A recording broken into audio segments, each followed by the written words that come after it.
Was ist cooler, als mit dem LEGO Spike Essential Education Kit ein Auto zu bauen, das selbstständig fahren kann?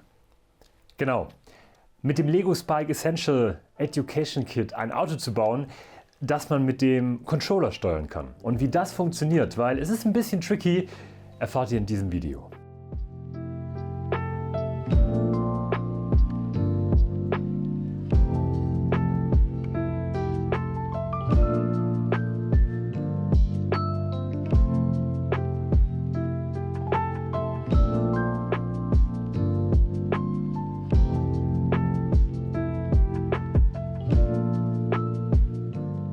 Wie ihr gerade schon gesehen habt, habe ich für mein ferngesteuertes Auto einfach das klassische Taxi-Taxi-Modell verwendet. Das ist in eurer Spike-App oder im Browser ganz einfach zu bauen. Ihr könnt natürlich auch ein eigenes Auto bauen. Wichtig ist natürlich, dass ihr beide Motoren verwendet. Der eine Motor dreht das eine Rad, der andere Motor dreht das andere Rad. Und was ihr auf gar keinen Fall vergessen solltet, ihr braucht auf der Unterseite diesen lilafarbenen Pin oder was Vergleichbares, wenn ihr das mit eurer großen Lego-Sammlung baut. Ihr braucht aber hier unten einen Pin, weil nur so kann das Auto nachher über den Boden gleiten. Jetzt ist die Frage, kann ich das in der Spike-App programmieren? Und da ist die Antwort, die ich euch leider geben muss, nein. Das funktioniert nicht in der Spike-App. Wir müssen diesen Hub hier ein kleines bisschen hacken. Aber keine Angst, wir machen nichts kaputt. Wir müssen einfach nur eine Scratch-Mod verwenden. Eine Scratch-Mod ist im Endeffekt eine Modifikation von Scratch. Scratch ist die Oberfläche, die bei den Spike-Sachen verwendet wird, um zu programmieren. Das heißt, im Endeffekt sieht die ähnlich aus zu dem, was ihr ohnehin schon kennt.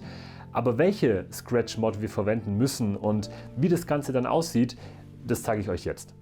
Die Scratch-Mod, welche wir verwenden möchten, um unser ferngesteuertes Auto zu bauen, stammt von dem User BrickLife, ist ein GitHub-Repository und ist einfach über eine ganz einfache Domain zu erreichen, glücklicherweise. Man muss also nichts herunterladen. Und wenn wir die Domain öffnen, sehen wir gleich hier, es sieht aus wie Scratch, eine ganz normale Scratch-Oberfläche, das ganz normale Scratch-UI, mit dem kleinen, aber feinen Unterschied, dass wir hier auf der linken Seite noch ein paar zusätzliche Plugins haben. Hier können wir zum Beispiel den Lego Mario oder Lego Luigi oder Lego Peach programmieren. Dazu kommt auch demnächst ein Video von mir. Wir können den Duplo Train programmieren und wir können hier unten auch Spike Essential Bausteine finden, um unser Spike Essential Hub zu programmieren. Und im Endeffekt haben wir hier dann ganz normale Bausteine, die wir hereinziehen können, um hier beispielsweise die Motoren A und B zu steuern. Und wenn wir das alles machen und am Ende dann einen fertigen Code haben, dann sieht der Code, ich habe da mal was vorbereitet, dann sieht der Code so aus. Die Leertaste habe ich jetzt einer Taste auf meinem Gamepad, auf meinem Controller zugewiesen. Wie das Ganze funktioniert, das zeige ich wie gesagt nachher. Aber im Endeffekt habe ich hier eigentlich zwei wichtige Bausteine, die hier unten sind nicht so wichtig. Die zwei Bausteinblöcke hier oben sind am wichtigsten.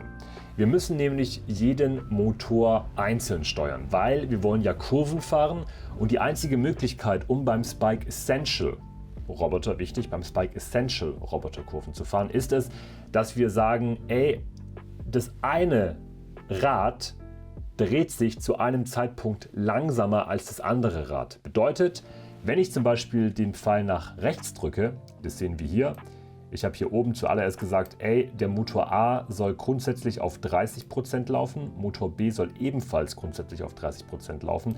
Und wenn ich dann die rechte Pfeiltaste drücke, dann soll A auf 100% laufen, B läuft aber immer noch auf 30%. Das heißt, das eine Rad dreht sich langsamer, das andere dreht sich schneller und so kommt dann eine Kurve zustande. Das gleiche ist natürlich auf der linken Seite der Fall. Bei B bedeutet, wenn ich die linke Pfeiltaste drücke, dann beschleunigt der B-Motor auf 100%, aber A fährt immer noch bei 30% und schon kann ich eine Linkskurve fahren. Wichtig ist das hier. A fährt rückwärts und B fährt vorwärts. Das ist der Tatsache geschuldet, dass der eine Motor spiegelverkehrt angebaut wird. Das heißt, wenn ihr beide Motoren nach vorne fahren lasst, was eigentlich logisch ist, dann wird das Auto sich drehen.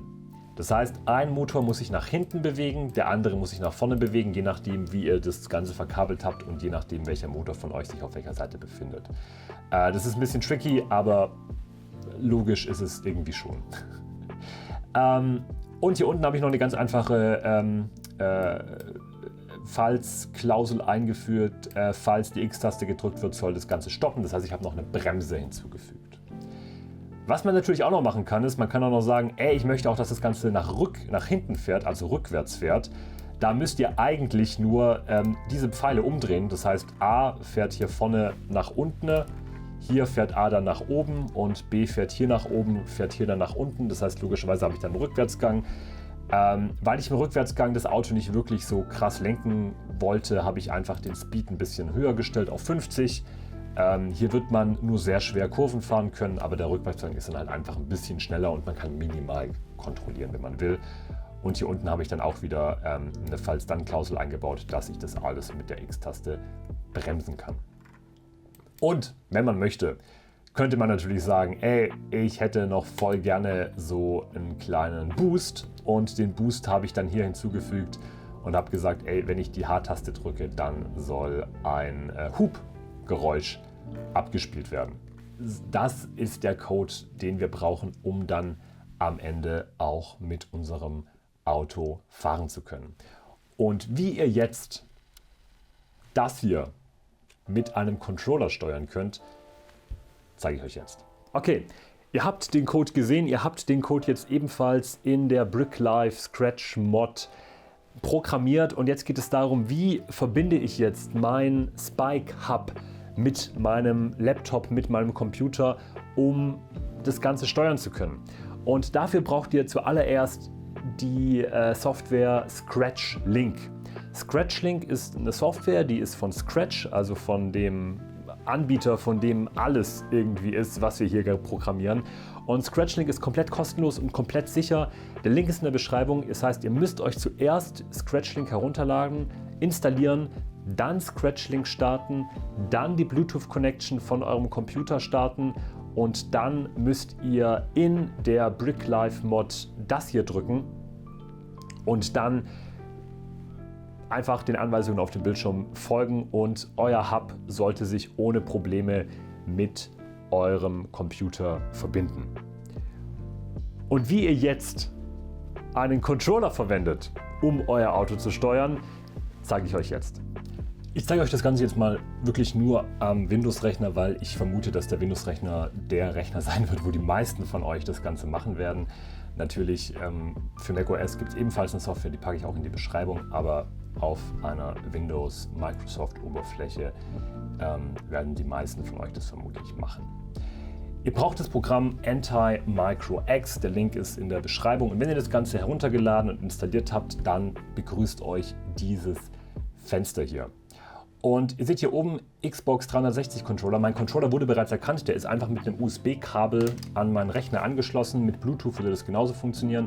Und wenn ich jetzt hier eine Taste drücke, dann seht ihr hier, es blinkt blau auf. Gerade drücke ich das D-Pad, das sind die ganz normalen Steuertasten. Ich kann auch den rechten Stick drücken und ich kann auch den linken Stick drücken. Und ich könnte auch, wenn ich weiter hier runter gehe, auch die A-Taste, B-Taste, X-Taste oder die einzelnen Trigger-Tasten drücken. Und dementsprechend, es ist wirklich super einfach. Ich drücke die Taste, die ich belegen will, in dem Fall jetzt die linke Pfeiltaste. Ich klicke, okay, hier ist die linke Pfeiltaste. Ich klicke drauf und habe jetzt hier meine Tastaturoberfläche und kann jetzt hier unten einfach sagen, ey, wenn ich die linke Taste drücke, soll hier die linke Computertaste gedrückt werden. Dann sehe ich hier unten, okay, es wurde festgelegt. Ich klicke wieder auf Close. Rechte Taste, ich mache genau das gleiche. Das ist die rechte Taste hier. Ne?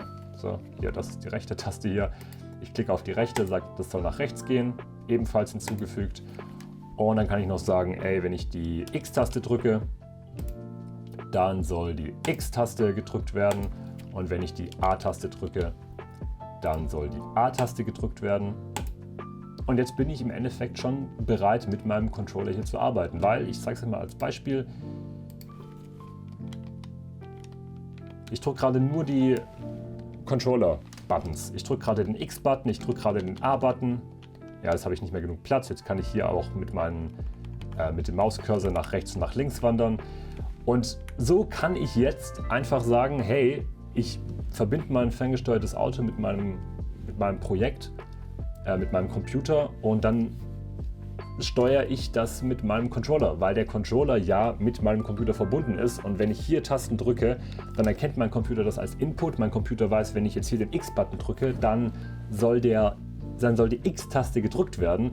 Und wenn ich im Projekt gesagt habe, ey, wenn die X-Taste gedrückt wird, dann bremse und ich drücke hier den X-Button, der mit meinem Computer verbunden ist, dann weiß der Computer, okay, X-Button wurde gedrückt, der X-Button ist hinterlegt für die X-Taste und dementsprechend muss das ferngesteuerte Auto jetzt bremsen. Super einfach. Okay, das ist alles, was ihr braucht. Ihr habt euren Controller, ihr habt euer Auto, ihr habt das Auto via Scratch Link mit der BrickLife Scratch Mod verbunden. Packt das Auto auf den Boden und fahrt. Das ist alles, mehr ist es nicht. Und es ist wirklich, es sieht komplizierter aus, als es eigentlich ist. Es ist wirklich super einfach. Und falls bei euch irgendwas nicht funktionieren sollte, falls ihr irgendwie Probleme haben solltet, dann lasst doch einfach einen Kommentar da. Und ich kann euch super gerne helfen. Lasst doch gerne einen Kommentar da, wenn ihr keine Hilfe braucht, sondern wenn ihr einfach irgendwie eine Rückmeldung geben wollt, ob es euch gefallen hat. Und ich habe noch ganz viele solcher Videos geplant. Ich habe noch ganz viele Roboter und Maschinen gebaut, die ich euch super gerne zeigen möchte. Deswegen lasst auch super gerne ein Abo da, damit ihr es nicht verpasst, wenn ein neues Video von mir hochgeladen wird. Und ich werde jetzt noch eine Runde fahren. Ich hoffe, ihr habt Spaß. Ich hoffe, ihr baut das mit euren SchülerInnen oder mit euren Kindern oder auch privat alleine nach. Und ja, bis zum nächsten Mal. Ciao.